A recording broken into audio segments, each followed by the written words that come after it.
Azalou.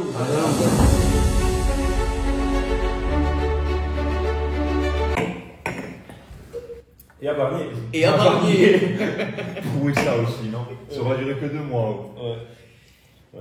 Oui, pourtant, enfin, je sais pas, le produit ne nous était pas présenté comme ça. C'est le négociateur du Brexit. Le négociateur européen, européiste, d'expérience, homme d'État, qui devait apporter la solution indispensable et nécessaire à la crise politique que traverse la France. Plus vieux Premier ministre de la 5e République. Ouais. Il existe une photo de lui, je ne sais pas si vous l'avez vu, avec Pompidou. qui date de 72. Et était déjà vu. Et il était déjà vu. Et Pompidou et Barnier qui sont les deux, si je ne me trompe, les deux seuls premiers ministres de la 5e République. Ah, c'est très censuré. C'est très censuré. Et qui sont sur la même photo en 72. Voilà, fantastique. Fantastique. Et on pourrait dire aussi d'ailleurs, 62 clôturer une crise de régime. Ouais. Puisqu'il y avait Oui, la mise en place de c'est l'élection présidentielle. C'est le vrai début de la 5e. C'est ça. Et 2024 commence une crise de régime. Alors justement, comment cette crise de régime pourrait se terminer? Par un renforcement de l'exécutif ou par un alignement des institutions françaises sur ce qu'on voit ailleurs en Europe occidentale, c'est-à-dire des logiques à la proportionnelle, intégrale. Parce que on peut pas. Moi, on en discutait il y a pas longtemps de ça. Je veux dire, alors d'aucuns m'expliquaient non, la France c'est pas ça. La France c'est toujours une monarchie. Mais moi, j'y crois pas, ça, parce que de 1870 à 1958, en dehors de ce qui s'est passé pendant la Seconde Guerre mondiale, c'était une république parlementaire, parlementariste avec une proportionnelle. C'est exactement ça. Mais en fait, tu as soi-disant deux modèles en Europe. Tu as le modèle qu'on dirait plutôt germain et hollando du Benelux, du Benelux, et la France et l'Angleterre, qui serait vraiment un vote majoritaire qui devient quelque part le seul tenant du pouvoir. Alors que les Allemands seraient plutôt dans le compromis, peut-être parfois même dans la compromission, que je ne sais pas. Et la France, soi-disant, ne serait pas comme ça. Moi, je ne suis pas d'accord avec ça. Non, je ne vois pas pourquoi ça serait relatif, parce que quand on te parle de la monarchie, c'est aussi occulté que pendant de Clovis à Louis XVI, la monarchie, ce qu'on appelle maintenant la monarchie administrative, mais qu'on appelait avant la monarchie absolue, ça tient sur 3 règnes. Ça tient sur 3 règnes. Tout le reste du temps, le roi était. Mais bien sûr, d'ailleurs, la tradition royale française est issue de cela, d'ailleurs. Et Charles Maurras en parle très bien. C'est justement la province. Premier parmi ses pairs. Oui. À part sur quelques rois comme Philippe le Bel ou quoi, où tu as eu vraiment une dynamique de centralisation, le reste du temps, ça dépend de la personnalité du souverain, mais le reste du temps, la monarchie française, elle laisse énormément de marge aux pouvoirs locaux. Le principe de la féodalité, comme elle a été pratiquée dans toute l'Europe. Oui, entendu. Oui, écoutez, on verra. En tout cas, ce qui est certain, c'est que la composition tripartite qu'on voyait se dessiner maintenant depuis quelques années, je ne sais pas si le centre, en tout cas en France, va tenir encore longtemps, c'est ce qu'on évoquait tout à l'heure. C'est-à-dire, est-ce qu'on ne va pas vers une forme de rebipolarisation de l'échiquier politique, mais maintenant avec des offres de droite et des offres de gauche qui sont très très très différenciées les unes des autres, ce qui n'était pas le cas par exemple jusqu'en 2005-2010, où franchement, la droite et la gauche, oui, il y avait une différence essentiellement économique. C'était le fameux UMPS. C'était l'UMPS. C'était comme de l'UMPS, quoi. C'est-à-dire, c'était juste l'hégémonie du centrisme. Oui, voilà. Qui s'est incarné avec Macron. Qui a pris corps avec Macron. Qui a pris corps avec Macron. Et ça s'érode. Et qui, à travers Macron, qui en a été le paroxysme, parce que c'est arrivé au gouvernement. Ou le champ du cygne. Ou le champ du cygne, c'est ça. Oui, mais c'est lié. Parfois, le paroxysme est aussi le climax. Le climax, c'est en fin de film, parfois. Bon. Le paroxysme de l'hégémonie centriste qui, pour le coup, se concentre pour gouverner ensemble, des gens de droite et des gens de gauche, des gens du centre-droit et du centre-gauche, et qui donc entraîne l'émergence de propositions de droite et de propositions de gauche qui vraiment n'ont rien à voir les unes avec les autres. Mais je vais rebondir là-dessus parce que pour moi c'est très important et il faut justement pointer du doigt cette mascarade qu'est la technocratie telle qu'elle a été pratiquée par Macron. Parce que quand Macron a été élu, souvenez-vous, c'était quand même le roi de la finance, celui qui avait tout réglé, et surtout un technicien, quelqu'un qui savait qui allait s'entourer de bons technocrates, qui savaient mettre un franc là où il fallait mettre un franc, etc., ça ne fonctionne pas. Quand on ne fait pas de politique, le pays va mal. C'est aussi simple que ça. Et eux, ils ont tenté d'annihiler la politique. D'ailleurs, ces derniers mois, là, après les élections législatives, on n'a fait que parler d'un gouvernement technique. Mais c'est le but, c'est la nature du centrisme. C'est la nature du centrisme, c'est une dérive technocratique pure et dure. La technique qui n'a pour objectif que de maintenir en fait le statu quo au final. Un gouvernement technique, c'est maintenir au mieux le système en place pour qu'il continue. Et même là-dessus, ils sont mauvais, parce qu'ils ont tenté à l'Assemblée nationale, là ils sont en train de tous de pleurer, les centristes en train de dire on n'a pas réussi à discuter, vous n'avez fait qu'insulter tout le monde. On pourrait produire exactement le même discours en Corse. C'est la même chose. Je fais un passé bas, c'est exactement la même chose. C'est-à-dire maintenir le système en place par une pure logique gestionnaire. Bon, à ceci près qu'au moins Macron, il a annoncé la couleur. Tandis qu'en Corse, on n'annonçait pas la couleur. C'était très enchanté comme discours. Oui, c'était presque romantique. C'était très romantique. C'était nationaliste. C'était du métapo à bloc, c'est-à-dire le peuple, la nation, l'identité, la culture, Quarantani di l'autre, la maison de cristal. La maison de cristal. Macron n'est absolument pas arrivé avec ce discours-là. Ah non. Il a eu au moins cette honnêteté d'annoncer la couleur et de se présenter comme ce qu'il était plus ou moins. Même si en termes de résultats, il avait des prétentions qu'il n'a pas pu appliquer, ça c'est évident. Mais globalement, sur la nature du cadeau, c'était très clair. Mais de toute façon, on reviendra chez nous plus tard. Bien sûr. On reviendra chez nous plus tard. Ouais. Mais il y a un autre élément aussi à prendre en compte dans la reformation des deux blocs à droite et à gauche, c'est aussi le facteur démographique. Puisqu'il ne faut pas oublier que le centrisme, c'est les boomers. Les boomers, en grande partie. Oui, les boomers du centre. C'est les boomers du centre. Oui, mais les boomers, en faute à ce oui, majoritairement, centre de Emmanuel Macron. La majorité des boomers sont centristes. Exactement. Et c'est en même temps la partie de la population qui vote le plus. Donc, mais c'est aussi la partie de la population qui est, malheureusement, à la fin de sa vie. Et donc, avec le temps, 10 ou 15 ans de dynamique. Avec le temps, ce bloc va s'éroder. Si ce bloc électoral s'érode, il est évident que le bloc politique qui le soutient va s'éroder également. C'est ce que soutient Roger, c'est ce que soutient Julien. Pour le coup, on est totalement d'accord. C'est ce qu'il soutient, c'est l'émergence d'un vrai bloc de droite qui va nécessairement être, selon lui, autoritaire, et bien, va être possible précisément par la disparition du substrat électoral qui aujourd'hui soutient le centre. C'est ce que soutient aussi et donc le retour majoritaire des actifs qui en ont marre de payer pour tout, pour rien. Les fameux Nicolas de 30 ans d'aujourd'hui, bien sûr. C'est pas pour moi, mais on salue Bouli, qui fait du bon travail, qui fait de l'excellent travail sur Twitter. Mais le fameux actif de 30 ans, c'est vrai qu'il aujourd'hui paye pour tout le monde, qui paye pour l'immigration massive, qui paye pour l'assistanat et qui paye pour le système de retraite. Pour les croisières. Les méga retraites des boomers. Les méga retraites des boomers. Voilà. Et qui, Nicolas, dans 15 ans, aura la cinquantaine. Qui investit dans l'immobilier chez nous. Ouais. Ah oui, pour ce qui concerne la Corse. Et en plus, alors oui, faisons une petite parenthèse. En Corse, le flux principal qui vient s'installer d'un point de vue démographique, qui est continental, en tout cas la nature principale, les profils dominants du flux continental qui vient s'installer en Corse pour acheter des villas, il faut juste réveiller les tiers-mondistes, c'est pas des gens qui votent Le Pen. Non, c'est des votes qui votent Macron ou Mélenchon. Sur du national, c'est du Macron-Mélenchon, comme tous les boomers riches qui ont les moyens de s'acheter une villa en Corse. Oui, de fuir. C'est sociologique, il suffit juste de lire Fourquet, de sortir de son ghetto politique où on dit des conneries jusqu'à 2h du matin, en chantant des chants qu'on ne vivra jamais.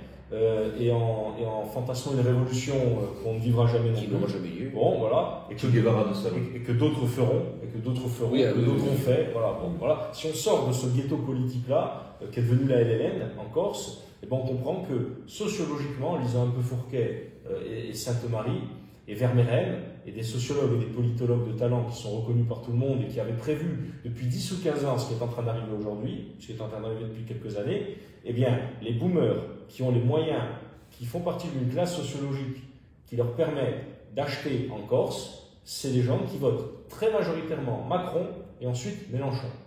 Voilà. Et qui, d'un point de vue des territoriales, votent Gilles. Voilà. Macron. Oui, vote Macron. Qui vote Gilles Macron. Voilà, bien sûr. Donc, c'est une clé quand même essentielle pour comprendre ce qui se passe déjà en France et ce qui se passe en Corse. C'est clair. Non, mais ça ne tient pas la route. De toute façon, comment se fait-il que les Français votent majoritairement Macron, voire parfois Mélenchon dans certaines grandes villes, et arriver d'un seul coup en Corse, ils se mettraient à voter Le Pen? Ça n'a aucun sens. Oui, parce que c'est pas des petits ruraux. Voilà, c'est pas des ruraux qui arrivent en Corse pour acheter des villas. Ce sont des gars en métropole. Il y a des Pinsous qui viennent s'installer en Corse, qui sont des périphériques, qui fuient la banlieue, qui fuient l'islamisation. Ça, c'est vrai, il y en a. Bien sûr. Et eux, c'est clair qu'ils votent Le Pen. Oui. Mais c'est pas. En fait, si vous voulez, là où il y a un mensonge incroyable dans le discours tiers-mondiste, qui soit indépendantiste ou autonomiste de gauche, c'est de faire croire que c'est celui qui achète la villa, qui est un colon, parce que nous, on est évidemment des Algériens ou des Vietnamiens. Ça se voit, ça s'entend, ça se sait. Donc on est des victimes de l'histoire. Genre, on n'a pas accès au pôle de décision chez nous. Le foncier en Corse n'est pas du tout possédé en grande partie par des familles d'ici, etc. Non, du tout. D'ailleurs, on n'a pas d'acte de propriété, on n'a même pas le droit d'être fonctionnaire. Quel est le code de l'indigénat? Voilà, on n'a pas eu 2 empereurs. On n'a pas fourni 2 empereurs, mais bref, on va pas revenir sur tout ça. Mais donc, on est des colonisés en pagne et qui vont pieds nus et qui ne sont pas catholiques. Bref, tout cet imaginaire complètement dingue. Et ceux qui arrivent en Corse, qui achètent les villas, ce sont des colonialistes français qui votent Le Pen et qui détestent les Corses. Ça, c'est dans leur fantasme et dans leur mensonge idéologique. Ils pratiquent la chasse à courre. Voilà, il faut courir les Corses. Mais dans la réalité, c'est pas ça. Dans la réalité, en effet, c'est ceux qui votent Le Pen, les Pinsoudi qui votent Le Pen en Corse, c'est le même profil sociologique que les Corses qui votent Le Pen. Mais bien sûr. C'est-à-dire, c'est des petits blancs précaires, méprisés par la bourgeoisie de centre-ville, par la bourgeoisie urbaine, qui est majoritairement de gauche. Voilà, chez nous moins qu'ailleurs, mais quand même. Il n'y a qu'à se promener à voir ce qui dirige aujourd'hui à Bastia, par exemple. C'est le profil.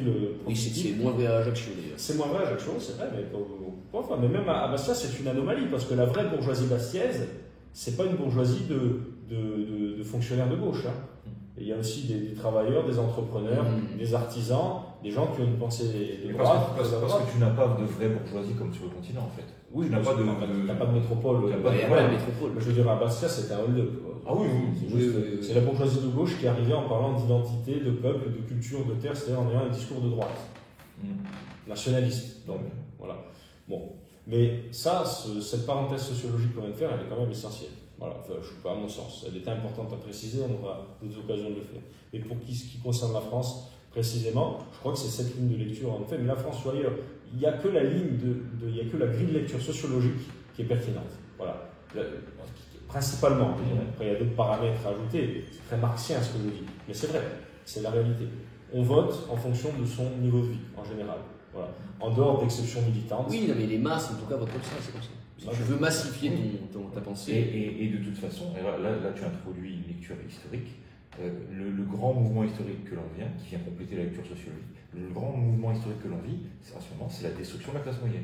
Donc la classe moyenne, elle est appelée à quoi? Elle est appelée à se radicaliser sur un bloc ou sur un autre. C'est tout. Et je pense qu'à terme, il y aura une forme politique qui va essayer de joindre les deux bouts. C'est-à-dire que tu risques d'avoir dans les années à venir une politique, une idéologie qui va chercher à allier une forte identité avec une liberté fiscale pour s'émanciper de tout le système social qui a été mis en place par les boomers, une espèce de pyramide de Ponzi qui sert à financer les retraites. Donc à la fois libérale et identitaire d'un côté, et de l'autre côté, tu auras quand même une aspiration à avoir une politique sociale. Parce que tu auras quand même une volonté, et qu'on le veuille ou non, les classes moyennes, elles aiment ça, elles veulent que l'État protège ceux qu'ils estiment être leur ego. Oui, qu'il y a un minimum de redistribution de richesses et de protection de ces étudiants. Donc je pense que à l'avenir, il va y avoir une forme idéologique qui va réapparaître. C'est ce qui a été le bonapartisme, à un moment de rupture. C'est ce qui a été le gaullisme, à un moment de rupture. Bien sûr. C'est une grande synthèse qui vient toujours de la droite et qui intègre des paramètres de gauche. Bon. Oui. Et qu'on le veuille ou non, quand même. On parle de gaullisme social, on ne parle pas de socialisme gaulliste. Oui, c'est vrai. Mais oui, parce qu'en fait, les synthèses ne viennent pas de la gauche, elles viennent de la droite. Ce qui est intéressant, c'est de voir que, qu'on le veuille ou non, quoi qu'on en pense d'elle, de ses qualités ou de ses défauts, peu importe. Et alors, pour ce qui concerne la Corse, de ses positions vis-à-vis de la Corse, on sait toutes les nuances qu'on a et toutes les oppositions qu'on peut avoir, mais on ne désespère pas de pouvoir convaincre et de faire évoluer ces positions-là. Vous savez de quoi je parle, bref, on ne va pas s'attarder sur tout ça, mais Marine Le Pen, globalement, c'est ce qu'elle a en tête. Complètement. C'est ce qu'elle a en tête, et c'est pour ça que ça marche. Même si elle n'a pas intégré cette donnée identitaire. Voilà, c'est clair. Non, elle reste jacobine. En fait, une marine qui, sur les questions sociétales, pense comme Marion, c'est quelque chose de tout à fait pertinent. C'est Trump. C'est Trump. C'est-à-dire économiquement libéral, tout en ayant un logiciel nationaliste, et sur la question sociétale, anti-woke. Voilà, c'est clair. Et une forme aussi d'anti-jacobinisme, d'anti-centralisme. Mais ça, c'est lié aux États-Unis. Mais oui, bien sûr. Mais ça va, mais il faudrait incorporer dans le chemin de parce que pour le jacobinisme. Mais quel a été, dans toutes les sociétés occidentales, et en France en particulier, aux États-Unis aussi, quel a été le principal moteur de diffusion du wokisme ces dernières années? Sinon, l'État. À chaque fois. Les universités, l'État, c'était les gens qui vivent sur la rente, sur la les petits profs de gauche, les universitaires, c'est toute cette classe-là. La culture subventionnée, pensez ne serait-ce qu'aux Jeux Olympiques. Oui, c'est ça. C'est ce monde-là, les culturels, les cultureux, voilà, c'est ça qu'on nous dit. On le sait tous. On le sait tous. Trump, quand il veut démanteler l'État profond, c'est de ça dont il parle. C'est de ça dont il parle. Et pourquoi l'idéologie socialisante est plus forte en France qu'ailleurs, en Europe occidentale? Parce que l'État est omniprésent. Oui, bien sûr. Oui. Demain, l'État recule d'un point de vue de sa structure. Il y a la moitié déjà des associations qu'on peut qualifier facilement de parasitaires qui disparaissent. Néfastes, moi je dirais. Des associations. Et qui servent de plateforme pour le militantisme. Mais oui, parce que ce sont des gens qui sont payés avec l'argent du contribuable, avec un peu de subvention, pour lui cracher dessus. Pour passer 3/4 du temps, soi-disant, à faire de la dimension associative, en fait, à militer politiquement. Tous les trois, on est de gauche, on se crée une association pour aller raconter je ne sais pas quelle connerie aux gosses dans les écoles. On reçoit 20 ou 30 000 euros de subvention. On a nos salaires. Il y en aura un permanent, déjà, c'est clair, pour commencer la première année. Voilà. Et en plus de ça, il y aura un message militant qui sera distillé. Si on veut faire la même chose avec Paladin, on ne nous accepte pas dans les écoles et on ne nous verse pas les subventions. C'est clair. Voilà. Donc c'est clair. Bien sûr. Bon. Et je crois que ça, c'est le nœud gordien. Et pourtant, au niveau de production culturelle, je pense qu'on produit un petit peu plus avec Paladin que n'importe quelle autre association. D'un point de vue du débat idéologique, qu'on trouve un équivalent à gauche. Voilà. Il n'y en a pas. Il n'y a que le plus qu'ils puissent faire, c'est des fakes sur les réseaux sociaux pour insulter un certain nombre de nos membres. Mais c'est pas mal. C'est la seule production qu'ils arrivent à faire ou réagir à notre contenu. C'est vrai.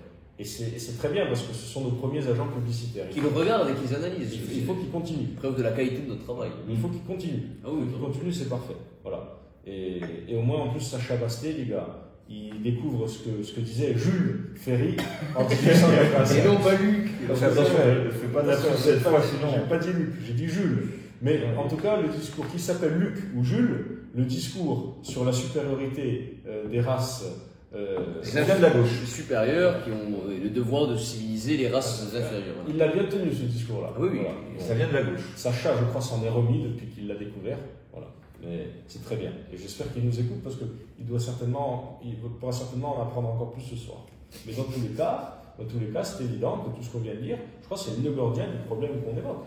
C'est clair. Et ce qui est en train de se passer aux États-Unis, comme à chaque fois, comme ce qui se passe à Rome, nécessairement est reproduit dans ces provinces. C'est évident. Ce qui se passe aujourd'hui aux États-Unis, ça amorce un grand mouvement de pensée et une grande préconisation politique qui vont peu ou prou, avec beaucoup de nuances, avec pas mal aussi de disparités locales, de différences aux cultures, aux habitudes. Il y a un particularisme. Qui vont être reproduites. Forcément. Encore plus, je dirais, dans la dimension l'ère anglo-saxonne ou scandinave de l'Europe, encore plus, je pense, que dans sa sphère latine. Oui, mais ça existe, regarde, en Argentine aussi. Donc on peut aussi. Oui. Ça pourrait ressembler à ça. C'est quoi, je parlais de l'Europe, oui, mais bien sûr, en Argentine, en Amérique du Sud, c'est encore un autre truc. C'est quelque chose qui est vraiment. Il y a des pays qui sont vraiment des pays satellites, clairement, des États-Unis. Donc c'est branché en direct. Alors l'Europe est aussi une forme de satellite des États-Unis, mais enfin, avec une ancienneté de culture beaucoup plus profonde que Avec des réflexes politiques différents. Ah oui, et donc les États, c'est fameux, plus anciens. C'est là que tu auras des adaptations qui vont être beaucoup plus originales, parce que justement, Dans la France. Bah oui, bien sûr, totalement. Dans la France. Mais on va en effet, c'est clair, je pense. Dans l'Empire, on a retrouvé, pour l'Empire romain, on a retrouvé des tombes de chefs germains sur la frontière, où le mort, le décédé, était représenté avec des toges. Il était romanisé. Il y avait une forme de snobisme, c'est-à-dire que voilà, il était romanisé, c'est ce qu'on appelle la romanisation. C'est-à-dire que ça va passer par les élites. Et je pense qu'en plus, en Occident, le Trumpisme va passer par les élites déclassées. C'est-à-dire toutes les élites qui ont été rejetées par le wokisme, par l'idéologie qui dominait jusque-là. Mais le populisme dans lequel on se reconnaît, avec toutes ces nuances, il y en a qui sont plus sociaux, d'autres qui sont plus identitaires, d'autres qui sont plus conservateurs, d'autres peu importe. Le populisme, c'est l'alliance de la masse, notamment de la classe moyenne, et d'une partie des classes populaires blanches, européennes, il faut dire les choses. Aujourd'hui, la classe populaire immigrée est clairement sur le pôle mélenchonien, et la classe populaire blanche, européenne, bon, je ne dis pas française de souche, ça va plus loin, parce que même les familles, les descendants d'Italiens, de Portugais, de Polonais, les personnes d'outre-mer, et les personnes d'outre-mer, je vais appuyer ton propos. À Dubaï, ça vote majoritairement pour la France insoumise. Ouais. Pour autant, je pense pas que ça soit des déclassés. Non, mais ça c'est plus, ça c'est évident. Mais pour ce qui concerne les classes populaires, il y a clairement cette scission-là qui est liée à une réalité civilisationnelle et culturelle. Bon, parce qu'après, en termes de niveau de vie, parfois ça se ressemble. Hein. C'est des gens qui ont des revenus très bas, mais donc c'est là où il y a une limite à l'approche sociologique et marxienne. Je ne suis pas marxiste, je suis marxienne. Le matérialisme historique, la dialectique, c'est que là, le niveau de vie, le niveau de revenu ne fait pas tout. Non. Et la culture et l'identité font le reste. C'est pour ça que les classes populaires musulmanes votent très à gauche, par défense de leurs intérêts communautaires. Alors qu'ils sont sans doute bien plus conservateurs que les autres. Infiniment plus conservateurs. Les musulmans, aujourd'hui, les populations musulmanes, indépendamment de ce qu'elles votent, sur la seule base de leur préconisation politique et de leur vision de la société, sont d'extrême droite. Ah oui. Elles sont d'extrême droite religieuse. Ce qui n'existe même plus. Théocratique. Vraiment, oui, théocratique, absolument. Oui, évidemment. On a des discours aujourd'hui sur les juifs et sur l'homosexualité qui n'existent plus depuis très longtemps à droite et très à droite, dans les droites européennes, en dehors des ghettos, quoi. De quelques ghettos. Oui, mais globalement, les types de droite et très à droite dans la vie courante, ils sont très libéraux sur les questions de mœurs, par exemple. Voilà. Il y avait une étude comme quoi même politiquement, ceux qui étaient les plus des pratiques plus extrêmes. Voilà, les pratiques plus extrêmes sexuellement, c'était ceux qui votaient pas l'extrême droite. Ah. Voilà. Et c'est le cas en Europe du Nord. Vous prenez par exemple Europe du Nord, la sphère anglo-saxonne. Vous prenez par exemple Wilders, sphère anglo-saxonne, le protestant. Prenez Wilders, son discours. Et moi, je me reconnais, je ne vous cache pas, moi je me reconnais vraiment dans ça. Je me reconnais plus dans ce discours-là vraiment que dans le côté plus réac, mais qui est aussi chez nous, et avec lequel il faut composer, c'est pas le problème. D'ailleurs, je me définis souvent comme un réactionnaire modéré. Bon, c'est un clin d'œil, une petite provocation. C'est-à-dire que moi, la pensée réactionnaire, je suis d'accord sur beaucoup de trucs, sur beaucoup de points. Mais enfin, l'opposition à l'islamisation de l'Europe, chez moi en tout cas, mais chez beaucoup de gens à droite, aujourd'hui elle se fait beaucoup plus, pour ça je parle de Wilders, parce qu'il incarne vraiment ça, elle se fait beaucoup plus au nom d'une justification libérale, plutôt qu'au nom d'une autre théocratie. Tu peux même aller plus loin, la chef de l'AfD ou la nouvelle chef du Parti conservateur britannique, qui sont des homosexuels assumés. Pour l'AfD, elle est homosexuelle assumée. Elle est homosexuelle et sa femme, sa compagne est une Sri Lankaise. Ah, voilà. Et la nouvelle chef du Parti conservateur en Angleterre est une fille d'immigrés nigérians. Voilà. Et en fait, ce qui se passe, c'est que ces gens, c'est justement par volonté de défense de leur identité minoritaire, elles combattent. D'ailleurs, je pense qu'elles combattraient toute forme de retour du religieux dans la sphère sociale. C'est intéressant, c'est ça qui recompose aujourd'hui les rapports de force. Et alors là, franchement, à gauche et très à gauche, il y a des gens intelligents aussi. Il y a des gens très intelligents. Mais sur ces questions-là, et par rapport à leur analyse qu'ils ont, par exemple, d'un mouvement comme le nôtre, ils sont à la ramasse. Oui, mais parce que Ils tu sont à la ramasse. oublies un facteur, c'est la convergence des luttes. Oui. Et tant qu'ils voudront anéantir le fameux homme blanc hétérosexuel qui ne veut rien dire, comme je le disais à l'AG, c'est pas un archétype physique, c'est détruire le modèle occidental. Ils leur meilleurs alliés, ce sont les militants de l'islam radical. Quand il y a eu la révolution en Iran, Oui. le Parti communiste, Et finalement, c'est le Tudeh, qui aide les islamistes, les ayatollahs, Khomeini, à prendre le pouvoir. Le lendemain de la révolution, Ils sont tous ils sont tous liquidés. Il y a une photo qui est célèbre, on voit tous les leaders communistes en train de fêter la victoire de la révolution, ils sont tous sourire et tout. Oui, Et à côté d'eux, il y a les deux représentants de l'ayatollah Khomeini qui ne sourient pas. Et 5 ans plus tard, il n'y en a plus que deux qui étaient sur la photo qui étaient encore vivants. Quoi. Mais tu sais que la gauche se pense toujours plus intelligente que ses prédécesseurs. Donc voilà, elle pense ne pas subir le même sort que les Iraniens. C'est le fameux, c'était pas le vrai communisme. C'est ça. Voilà, nous, on fera le vrai, on fera la vraie révolution. On fera la vraie révolution.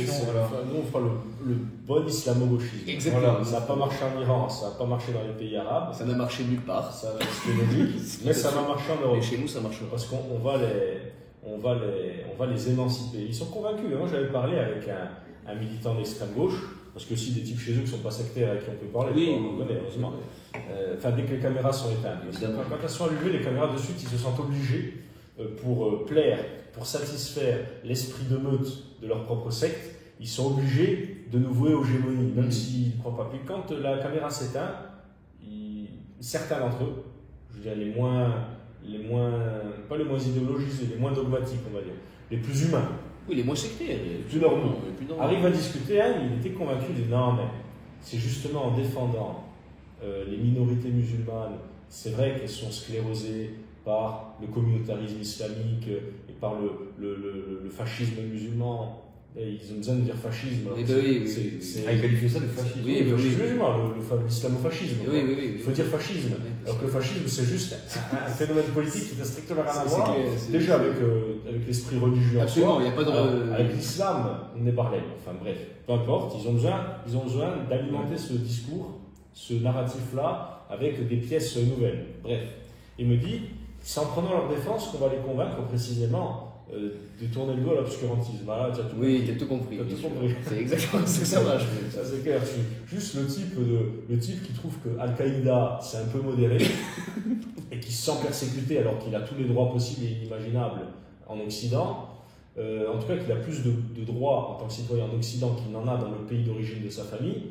Donc le type qui est dans une logique victimaire et donc paranoïaque et qui déteste absolument l'Occident, parce que tu prends sa défense, il va cesser de considérer qu'Al-Qaïda est modéré. Voilà. Et il va cesser de considérer que les femmes sont inférieures à tout, que les juifs doivent être éliminés. Je ne vais pas aborder ça, mais il va devenir un socialiste gloomien. Mais ils y croient. Ils en sont persuadés. Ils y croient d'autant plus qu'il existe quelques micro-exemples dans la communauté musulmane. Oui, mais attends. Alors ceux qui abandonnent le communautarisme musulman islamiste, et en général, ils passent à droite. Oui. Ils ne vont pas à gauche. Hein. Oui. C'est aujourd'hui de parler droite, quand il y a aujourd'hui des gens qui sont issus des personnalités du débat public ou des militants qui sont issus de la communauté musulmane et qui refusent précisément l'islamisation. Parce que regarde Sonia Mabrouk, c'est un très bon exemple. Ils sont plus à droite qu'à gauche. Beaucoup plus. Ils sont plus à droite qu'à gauche. Parce qu'à gauche, il n'y a plus de logiciel de défense des valeurs occidentales. C'est de la reddition totale. Par haine précisément de l'Occident, par haine de soi. Tandis que les derniers pôles de résistance qui arrivent à considérer et à affirmer quelque chose qui, somme toute, entre nous, est quand même admissible. C'est-à-dire que, la civilisation occidentale, globalement, offre un cadre de vie qu'on est en droit de considérer comme supérieur vis-à-vis, en comparaison à d'autres ères civilisationnelles. Toutes les autres ères civilisationnelles. Oui, mais c'est-à-dire, tout ne se vaut pas, en fait, en tout cas d'un point de vue occidental. Oui. Moi, je dis, alors on m'expliquait il y a peu, vous avez dû avoir ce genre de discussion. Militant, alors pas communiste, CGT, communiste, qui dit, mais comment tu peux considérer qu'il y a des civilisations supérieures à d'autres? Je lui dis, est-ce que tu considères que l'égale dignité entre les hommes et les femmes c'est supérieur à l'excision. Est-ce que tu considères que c'est supérieur à l'excision? Moi, je considère que l'égale dignité entre les hommes et les femmes est supérieure en tant que valeur à l'excision. Dans mon schéma, après, pas dans l'absolu. Hein. Je ne veux pas l'imposer aux pygmées, je ne veux pas l'imposer à des peuples asiatiques, je veux pas parce que juste précisément, ils ont leur civilisation. Je ne veux pas l'imposer, même pas aux musulmans, à l'islam, dans la terre, dans la sphère historique qu'ils se sont amenés. Bon. Mais d'un point de vue occidental, libéral, d'inspiration chrétienne, j'estime, oui, que l'égale dignité entre les hommes et les femmes est supérieure à l'excision et au voile. Oui. Et que la civilisation qui promeut l'égale dignité est supérieure à la civilisation qui promeut l'excision et le voile. Oui. Donc, et là, qu'on ne parle pas de racisme, parce que je ne parle pas de race. Je parle de civilisation. C'est-à-dire que... Et tu ne parles même pas de l'état en reste du monde. C'est-à-dire qu'en gros... le droit de la défendre... Les civilisations qui, chez elles, veulent pratiquer ça, si... Voilà, c'est... l'excision... Je prends un exemple, juste mon propos. Je prends un exemple, hein. Je prends un exemple très clair. Un noir américain qui adhère à tout ce que je dis est infiniment plus proche de moi, d'un point de vue des possibilités de vivre en commun, que ne l'est un Tchétchène, qui est un Caucasien, mais qui est dans une logique d'islam rigoriste. Donc c'est pas une question raciale, même si en effet il y a un substrat humain qui est ce qu'il est, c'est-à-dire que globalement la civilisation occidentale, oui, ben, globalement c'est une production d'Européens, d'hommes européens, oui c'est vrai, ben, oui, globalement, je suis à 90%, c'est évident, pour des raisons historiques. Bon voilà, mais tout ça c'est quand même essentiel. Mais ça pose aussi une question philosophique, parce que, comme disait Dostoïevski, quand tu ne considères plus ta civilisation comme étant la meilleure, il y a une certaine forme de nihilisme et de déclin. Et je pense que Dostoïevski savait de quoi il parlait, parce que l'émergence du nihilisme politique, ça vient quand même de Russie. Et donc il a vu ça arriver de très loin. Et nous, cette personne de la CGT que tu côtoyais, ne se considère plus comme étant véritablement importante à la face du monde. Il est juste là, ouais, ça se vaut, quoi. C'est-à-dire que l'Europe, ça vaut l'Afrique et ça vaut sans doute. C'est un terrain vague, c'est rien du tout. Ben non, je suis désolé. Un terrain vague. Ça, en fait, respecte-toi quand même. Toutes les affirmations identitaires se valent pour eux, sauf la nôtre. Voilà. Et la leur. La leur, c'est ce qui devrait être censé être la leur. C'est ça qui est incroyable. Et le fait que nous soyons l'inverse de ces gens-là, c'est. Rapporter ça à un individu, c'est un état de dépression. Ah oui, complètement. Oui, complètement. Mais c'est de ça que Dostoïevski parle, c'est un état de dépression. Et de dépréciation de soi-même. Ouais. Oui, ça va avec. Oui, c'est la suite logique. Voilà pour l'État occidental. Bon, il y a quand même de l'espoir. Bien sûr. Oui. Parce que quand on parle du populisme, c'est précisément en fait, encore une fois, c'est intéressant d'aller et venir entre le collectif et l'individu, de comparer les grands mouvements de l'histoire aux grands mouvements qu'il peut y avoir dans un organisme vivant. Le populisme, encore une fois, au-delà de toutes ces nuances, aux États-Unis comme en Europe, c'est une partie de l'organisme qui refuse la mort.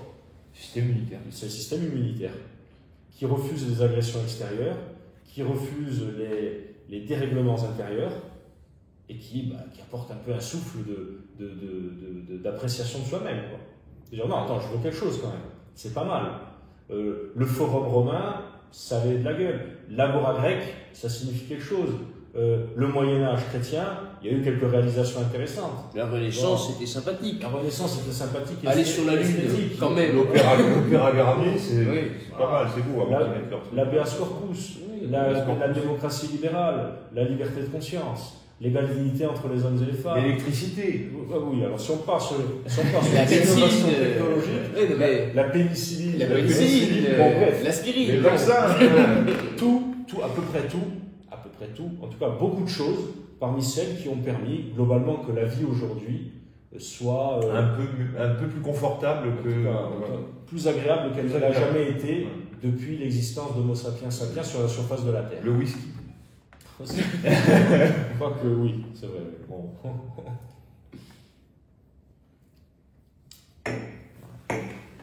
ce qui concerne chez nous, il y a eu ce fameux avec les tweets que tu as fait. De quel tweet? Les tweets que tu as fait à propos des réactions sur le jugement du théâtre de Marseille. Ah oui, sur la langue corse. Revenir du lointain au proche. Du lointain au prochain. Oui. Bon, là, on est sur d'autres thématiques. En fait, c'est fou de voir qu'il y a même presque une séparation chronologique entre ce qui se passe en Corse et ce qui se passe ailleurs dans le monde. C'est-à-dire que c'est une espèce de jacobinisme dégueulasse qui s'en prend à la langue corse, alors qu'il y a la France entière qui est en train d'être acculturée, d'être acculturée par autre chose et qui est dévastateur. D'être acculturé, de tomber dans le chaos financier. L'urgence, c'est la langue corse. L'urgence, c'est d'interdire à un petit peuple de 150 000 autochtones de faire que leurs élus, qui sont tous corsophones, puissent parler corse. En tout cas, tous en tout cas. Les corsophones qu'il y a. Les corsophones qu'il y a aussi. Nous, on est clair. Nous, on est des nationalistes corses, d'obédience autonomiste, de vision identitaire. Donc la langue corse, ça fait partie de nos combats, dans nos parcours individuels et dans nos revendications collectives. Ça, c'est très clair. Bon. Il faut aussi pointer du doigt une chose. Au-delà du jacobinisme inhérent à certains corps d'État, et ou judiciaires, on est d'accord, c'est clair, on combattra toujours. C'est l'immense proportion qu'a l'autonomisme de gauche au pouvoir à monter la sègue aux gens et en faire des caisses aussi, avec des choses qui pourraient largement être contournées. Voilà. C'est-à-dire que, Panoun, il n'a pas tort quand il explique que globalement, Mouzin prépare la Dougour sur l'Assemblée. Il y a toujours eu un passage du corse au français spontané. Il n'y a jamais aucun régime en France qui a mis les gendarmes à l'Assemblée pour empêcher les gens de parler corse. Les élus parlent corse s'ils veulent. Après, c'est une question d'inscription dans le règlement intérieur. C'est ça la vraie question. Voilà. Mais ça, c'est pas expliqué, c'est pas présenté comme ça. Encore une fois, nous, là, on est entre deux feux. Entre le jacobinisme qu'on refuse et entre l'autonomisme de gauche qui n'a plus rien d'autre maintenant que de générer des zones de conflit qui ne servent à rien, qui permettent de masquer son manque incroyable de travail et de réalisation, et surtout, venons-en à la véritable question du sujet, de monter la selle, si vous me permettez la trivialité, à une partie de la jeunesse pour la mettre dans la rue, c'est la folie. Pour faire un peu d'histoire, pour aller faire chanter un peu la préfecture, puis surtout, encore une fois, pour faire oublier l'état désastreux et catastrophique du bilan de ces 10 dernières années du nationalisme de gauche. C'est d'autant plus honteux que je pense sincèrement qu'il y a des personnes dans cette assemblée qui attendent qu'il y ait un jeune qui se blesse, pour qu'on en parle encore plus, et pour qu'on refasse les manifestations, et qu'il y ait encore un autre jeune qui se blesse, qui soit arrêté. Je vais même te dire mieux, ils attendent ça, et ceux qui attendent le plus là, ils ont la précaution de dire à leurs propres enfants: non, fais médecine. Faites pas de conneries, hein. Oui. Pas dans la rue, hein. Faites pas de conneries. Lâche à valage, lâche à vaille-gauche, parce qu'ils parlent comme ça, hein. Entre eux, ils parlent comme ça, entre deux communiqués de soutien public, en privé, ils parlent comme ça: lâche à vaille, mongue, lâche à l'IVA. Toi, ne va pas faire le con dans la rue, continue tes études. Nous, on dit ce qu'ils disent à leurs enfants, nous on le dit, mais on le dit à toute la jeunesse. Voilà. Il y avait une espèce de. Oui, c'est une semi-troll. Comment s'appelle-t-elle? Physiquement ou... Je ne me permettrai pas physiquement, après ça d'autres l'apprécieront dans le comportement. Là aussi, le prof de gauche revient de temps en temps sur les réseaux sociaux. Ah, di Bastiglia, come si chiama? Dolovic, voilà. Marie-Paul Dolovic. Elle a un pseudo, mais enfin, oui, tu la connais pas parce que. Oui. Il n'y a pas grand-chose à connaître. Militant de la LDH, en fait, c'est pas une nation, c'est pas du tout une nationaliste. C'est juste des gens qui ont la haine de l'État pour ce qu'il est et de la France pour ce qu'elle est. C'est tout. Et en fait, l'opposition historique du nationalisme corse de ces 50 dernières années à l'État lui permet juste de vivre sa détestation de l'État et de la France. Mais elle s'en fout de la langue corse, de la culture corse. Ce n'est pas par nationalisme. Le peuple, mais c'est pas par nationalisme. Elle refuse même la notion de peuple corse au sens communautaire comme nous on l'entend. Bon, donc c'est ce profil-là. Et ce profil-là qui nous déteste parce qu'on est en train de ramener le nationalisme corse à la maison, historiquement, c'est-à-dire globalement dans une cosmologie et une philosophie de droite, c'est-à-dire identitaire, enracinée, c'est-à-dire nationaliste. Nationalisme. Quelle folie, c'est ça. Un nationaliste. Quelle innovation. Et je sais plus, j'avais vu passer le message, le tweet où elle me reprochait cette position-là, qui consiste à dénoncer les forces politiques qui encore veulent exposer la jeunesse dans la rue. En disant globalement: et où t'étais toi il y a 10 ans? T'étais pas dans la rue, ou même mieux, quand t'étais en prison, tu te plaignais de la jeunesse qu'on envoyait dans la rue pour toi? Mais justement, moi j'étais en prison. J'étais pas une prof de gauche à l'abri de son salaire et de sa sécurité de l'emploi et de sa retraite assurée et de ses congés et de ses 3 mois de congés par an, qui assénait des discours très virils et très insurrectionnels pour que les jeunes soient confortés dans le fait de lancer des pierres et de prendre des risques. Voilà. Moi, j'étais à 19 ans, j'étais à la prison de la santé, je me suis frappé 6 ans avec une position très revendicative. Je suis sorti marqué au fer rouge, une main devant, une main derrière, et j'ai pas de place à vie de fonctionnaire aujourd'hui, contrairement à elle. Voilà. Je crois que c'est ça la grande différence. Et que c'est justement moi ce que j'ai compris qui m'a permis de conclure la chose suivante, de me jurer, de faire en sorte qu'aucun jeune n'ait à connaître ce que j'ai connu. D'autant plus que je sais à quoi ça sert. Et à qui ça sert politiquement. Et ça ne sert pas la Corse. Ça sert des fonds de commerce politiques, des petits chefferies de gens qui ont besoin du conflit permanent et ridicule avec l'État, souvent sur la base d'un discours victimaire et paranoïaque, qui est le même dans les banlieues d'ailleurs, c'est la même chose, ce qui est logique, le tiers-mondisme rapproche de ces filiations-là, afin d'avoir des petits jeunes sous la main pour avoir des militants, parce qu'ils en ont quasiment plus, ou alors, mieux, c'est ce que tu disais, pour avoir d'éventuelles, de potentielles victimes de la répression, pour pouvoir alimenter le discours victimaire, etc. Voilà. Faire d'autres manifs, tout étudiant cortenay a connu ce mécanisme. On l'a tous connu. Et on l'a tous connu aujourd'hui dans nos rangs, là, ces paquets de jeunes qu'on a, de jeunes de 30 ans, 35 ans. On l'a vécu, on y a même adhéré, on s'est battu pour ça. Donc, les gens comme Delovige, au contraire, quand ils pensent trouver des incohérences dans le discours. Mais non seulement c'est pas une incohérence, mais c'est de l'expérience. C'est de l'expérience. Exactement. C'est une pure justification de notre discours. On a compris ça, et contrairement à elle, un certain nombre d'entre nous en ont payé le prix en plus. En ont payé le prix. Et c'est le leitmotiv qu'on a. Vous m'avez entendu le dire des dizaines de fois, et vous m'entendrez le dire encore. Parce que la légitimité de le dire. Aujourd'hui, j'ai 30 ans. Avec ce que j'ai connu, j'ai 2 enfants. Hors de question d'inciter mon fils à risquer cela. Si je ne suis pas en mesure d'inciter mon propre fils à risquer tout cela, c'est pas pour inciter ton fils à toi ou ton fils à toi. Voilà. Parce que Delovige, elle, je ne sais même pas si elle a des enfants, peu importe, si elle en a, elle va pas inciter ses propres enfants à le faire. C'est toujours avec les enfants des autres. Voilà. Et elle-même, encore une fois, elle-même, elle a l'impression de parler à égalité avec des gens qui se sont frappés des années de prison, alors que le plus qu'elle a fait, le plus qu'elle a risqué, ou alors, la concernant, c'est une entorse carpienne. Une entorse carpienne, avec ses likes et ses retweets et ses grandes leçons de morale gauchiste sur les réseaux sociaux. Voilà. Et ces gens-là, politiquement, non seulement il ne faut plus jamais baisser la tête devant cela, mais non seulement il faut les écraser.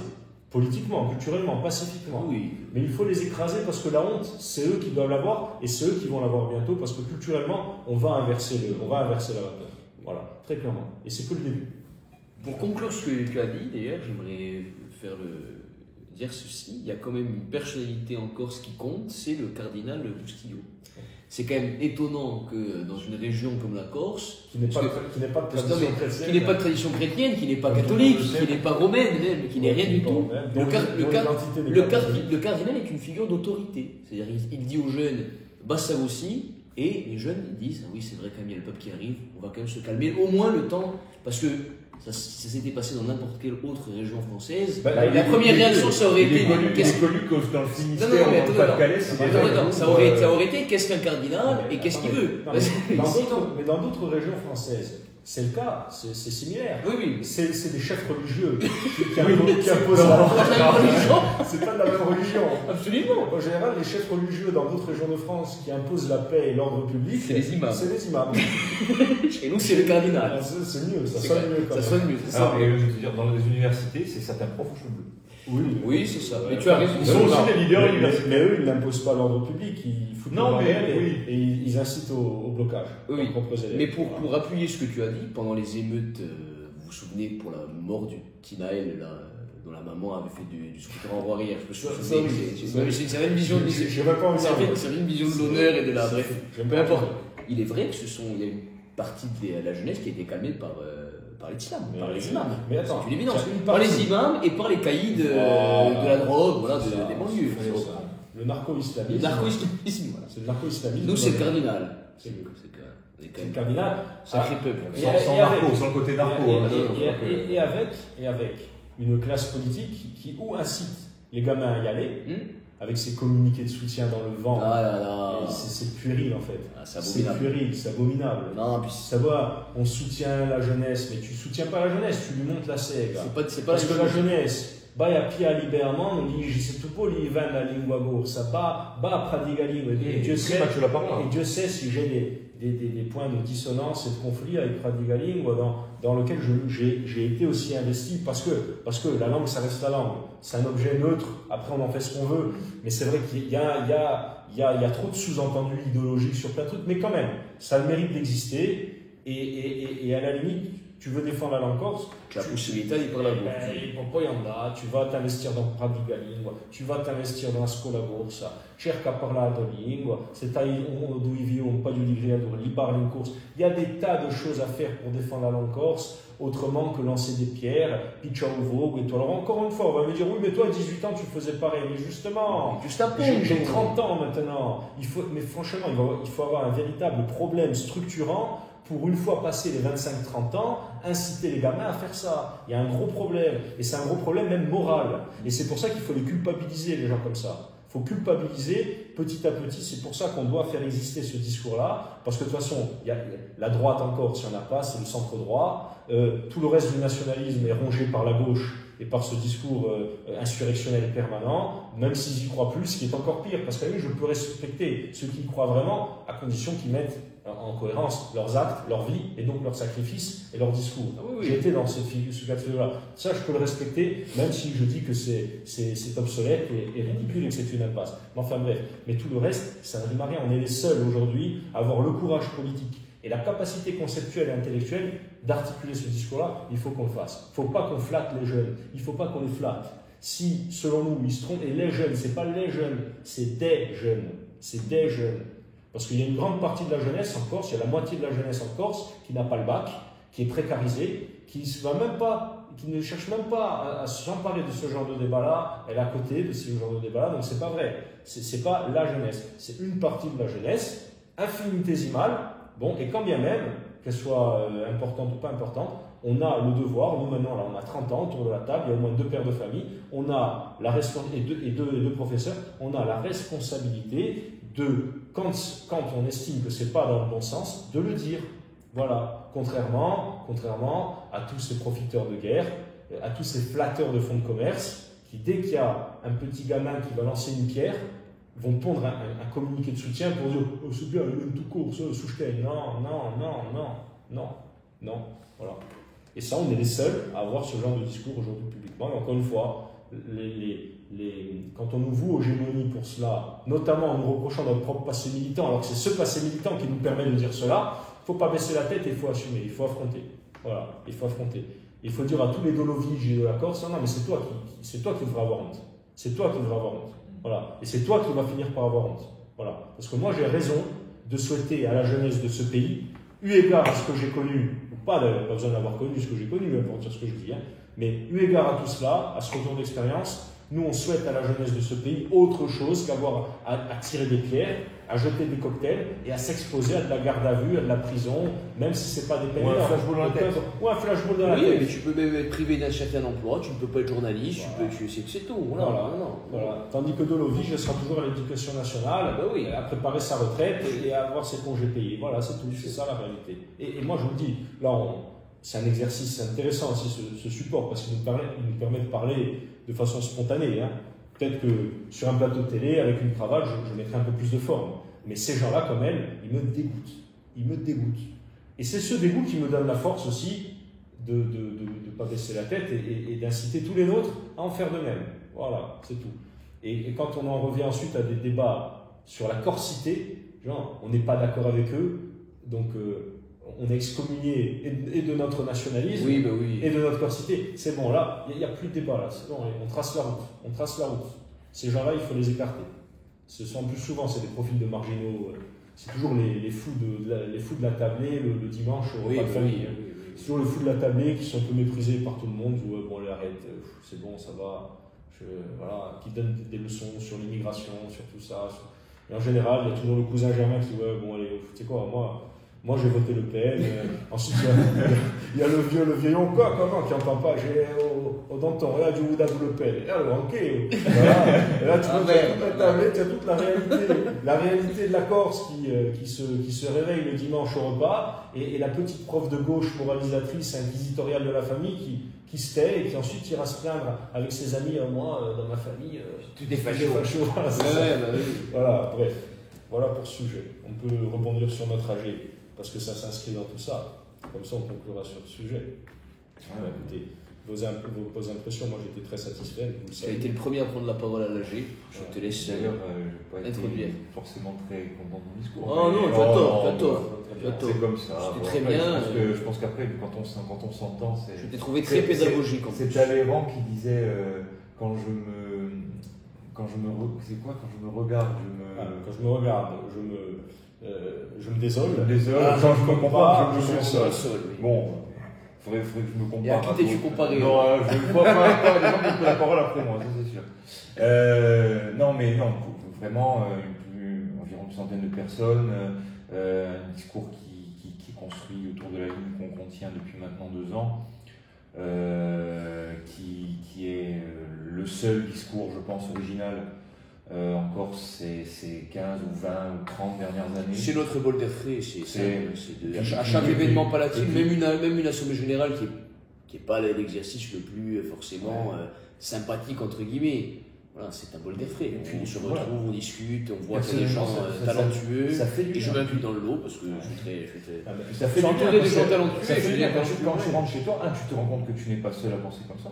Et 2, plus du tout, là c'est oui, non, mais bien sûr, je te rappelle l'état d'esprit dans lequel il y a 2 ans, il y a 2 ans, quand on a lancé, que nous étions une dizaine autour d'une table, à certains événements, voilà. Et en fait, là, on est des centaines. Alors, il y en a.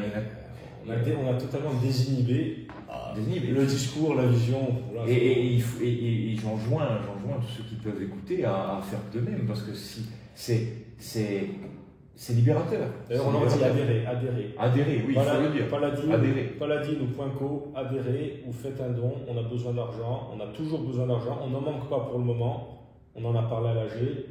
Maintenant, on est quand même quelque chose de costaud d'un point de vue de la trésorerie. Oui. On n'en aura jamais assez. Celui qui veut participer à ce combat, ou il le fait avec son temps, ou il le fait avec, avec son sang. On n'en a pas besoin, quoique en termes de dynamisme, ou il le fait avec son argent.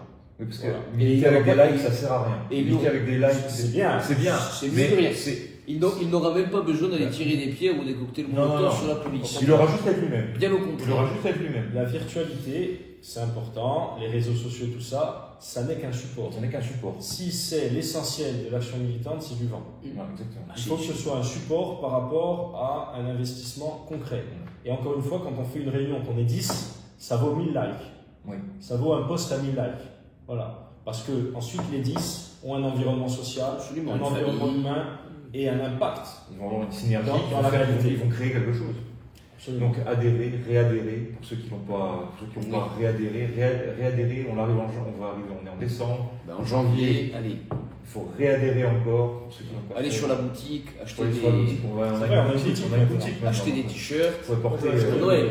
Je vais acheter des petites peluches paladines pour mes enfants. Moi pour mes neveux. On a de belles barrettes. Voilà. Il y a tout ce qu'il faut. Ouais. Et bon, pour l'AG, c'est libérateur, on est en train de construire quelque chose. On est au début d'une belle aventure humaine. Moi, je suis content parce que certains d'entre vous, je vous connais depuis Nico depuis 20 ans. Depuis 20 ans ou 25 ans. Depuis notre enfance dans les rues de Corpus. C'est ça. Et Paul depuis la fac, donc ça fait bien 15 ans. Donc le faire à côté d'amis, même humainement, c'est une belle aventure. Mais le fait de discourir devant des amis, c'est vrai que c'est quelque chose. Mais vous savez, ça c'est propre à tous les débuts de mouvement, de structuration, c'est la camaraderie. Alors après, évidemment, c'est pas qu'elle va s'éroder, mais plus on va grandir, plus on va croître, et plus on va s'éloigner des modèles, des schémas de cercle d'amis. C'est logique. Et puis il y aura un jour dans le palatinisme, il y aura des tendances qui s'affronteront. Il y aura des gens qui seront plus libéraux, des gens plus sociaux, il y aura des gens plus identitaires, il y aura des gens plus populistes, peu importe. C'est normal. C'est normal. Là, je parle dans 10, 15 ans. Et on a même commencé à voir parfois sur certains. En interne, on a eu des discussions sur oui, bon, c'est normal. Voilà. Mais je parle de vraies tendances. Oui. C'est-à-dire avec des leaders. Oui, qui s'affrontent idéologiquement. Voilà. Oui, bien sûr. Et ça viendra. Moi, j'attends le jour et je travaille pour cela. Le jour où je serai contesté au sein même du palatinisme. Et ça viendra. Et je l'espère, et ce sera bon signe. Ce sera bon signe parce que ça voudra dire que notre écosystème politique et idéologique est sain et se développera. Voilà, et on va vivre ça. Mais c'est vrai qu'en attendant, on est toujours à la phase embryonnaire, même si elle est fulgurante en termes de structuration. Rappelez-vous, les grandes stratégies qu'on traçait autour de la table, il y a quoi? Il y a 2 ans. Je vous dis, les gars, on ne va pas sortir du bois avant 5 ans. Et on va vraiment arriver en position d'élément incontournable du débat public dans une dizaine d'années. On disait on atteindrait nos 1000 membres environ 10 ans. Là, on a 1000 membres en 2 ans. En 2 ans, on a notre millier de membres, on l'a dépassé.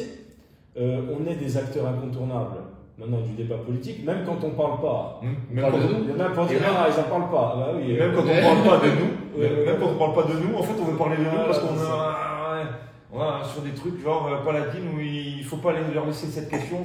Ces gauchistes qui mettent à chaque fois des commentaires sur les articles de Corse Matin qui nous évoquent. Arrêtez de donner de l'importance à ce groupuscule de 1000 membres. Fais-moi c'est un groupuscule. On l'a fait. Non, c'est incroyable. On va dire le palatinisme en général. Notre assemblée générale l'année dernière, on était pareil, plus d'une centaine. Le moindre événement qu'on fait. Alors au Cannes, l'année dernière, on est arrivé, on était une centaine à arriver. Oui. On était plus d'un dixième de la manifestation à nous tous seuls. À cette époque, on était 400. Et on avait 400 adhérents et c'était à quelques mois du début, quoi. Bon, même pas un an, moins d'un an. Le Paesano, où on était entre 6 et 800. Ensuite, pour ce qui est de la déclinaison politique électorale de Paladine, ou Moussa Paladine, on a rempli le palais des congrès le jour de notre constitution. On l'a rempli. Il n'y a aucun autre parti politique en Corse qui a fait ça en dehors d'une période électorale. Et même en période électorale, on a mis 600 personnes dans le palais des congrès. Bref, on n'a que des succès de ce genre. Il y a toujours des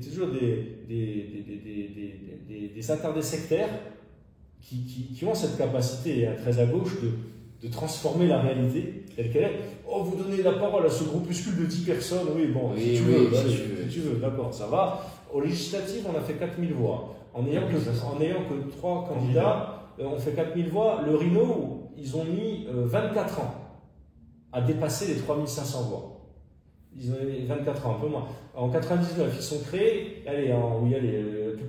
quasiment 20 ans. Quasiment 20 ans. Non, plus de 20 ans. En 2021, ils arrivent à 0,9 alors qu'ils plafonnaient à 2,5 depuis 20 ans. Bon, voilà, nous en 3 mois, donc c'est 3500 voix. En 3 mois, on en fait 4000. Il y a de bonnes perspectives d'évolution quand même, c'est le moins qu'on puisse dire. Bon, voilà. Et déjà un journaliste qui me confiait qu'il en avait marre de ça, parce qu'à Corse Matin, les journalistes en Corse, ils sont pas du tout aussi à gauche. Ils sont issus de la même sociologie que nous. Bien sûr, c'est la même sociologie que nous. Donc il y a beaucoup de gens globalement qui ne sont pas particulièrement gauchistes ou pas particulièrement à gauche. Et sans être marqués politiquement. Et un d'entre eux me disait, on parlait en rédaction de tous ces trolls qui viennent pour essayer de vous censurer, de dire qu'il ne faut pas. Mais à chaque fois, on revient toujours au même constat. C'est vrai, d'accord, mais en fait, c'est juste un objet politique. On est obligé d'en parler. Si on veut faire notre métier, on est obligé d'en parler. C'est l'inverse qui serait honteux. Ça voudrait dire qu'on masque la réalité de la vie politique et de la vie des idées en Corse. Prenez la dernière année là, si vous enlevez tout ce qu'on a pu produire nous, ou tous les débats dont on a été l'origine, il n'y a pas grand chose qui s'est passé en Corse. À part la compagnie, à part l'autonomie. Pour parler d'autonomie, on est tous d'accord. Sauter sur sa chaise, comme disait sauter sur sa chaise, on a le terme même de communauté de destin. Il est devenu ringard. Il n'y a plus que Léo Batteste qui le défend en arrivant à nous dire des trucs. Et c'est bien. Il faut défendre nos enfants, tous nos enfants qui s'appellent Salir et Mohamed. Voilà le fameux truc. Mais mais c'est inaudible pour les Corses, ça. Nos enfants qui s'appellent Saver et Mohamed. Mais non, les enfants des Corses, ils ne s'appellent pas Mohamed. Voilà, c'est tout.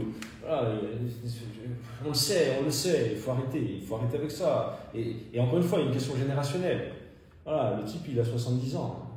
Alors c'est bien les gens de 70 ans, il y en a beaucoup qui pensent comme nous d'ailleurs, des gens de 70 ans. Mais on en revient à la sociologie et au phénomène générationnel des boomers, mais qui en Corse est beaucoup plus atténué, parce que je pense que la majorité des boomers en Corse, ils sont quand même beaucoup plus proches de ce qu'on dit que... Parce qu'ils étaient ruraux. Parce que c'est des ruraux périphériques. Voilà. Mais Léo Battès, il fait partie de ces boomers qui n'appartiennent pas, ou en tout cas qui s'émancipent par leur adhésion philosophique de leur classe sociale d'origine, parce qu'il est quand même... c'est une forme de snobisme. C'est une forme de snobisme, en fait. Snobisme, mais globalement, il n'est pas représentatif des boomers en Corse, mais il est représentatif des boomers en France. C'est ça qui est intéressant. Et oui, la majorité, c'est-à-dire les macrono-mélanchoniens, ceux qui oscillent entre centre-gauche et gauche. Et il arrive à nous pondre des discours comme ça qui ne signifient rien pour le Corse moyen dans sa réalité quotidienne. Rien. Voilà. Non, les enfants des Corses ne s'appellent pas Mohamed. Oui, parce que au-delà d'être inaudible, ça n'existe pas. C'est faux. C'est juste faux. Voilà. Non, les enfants des Corses s'appellent pas Mohamed. Voilà, parce qu'il y a une réalité communautaire. C'est tout. Voilà. Et qu'aujourd'hui, en effet, de fait, Corse, ça ne veut pas dire habiter en Corse.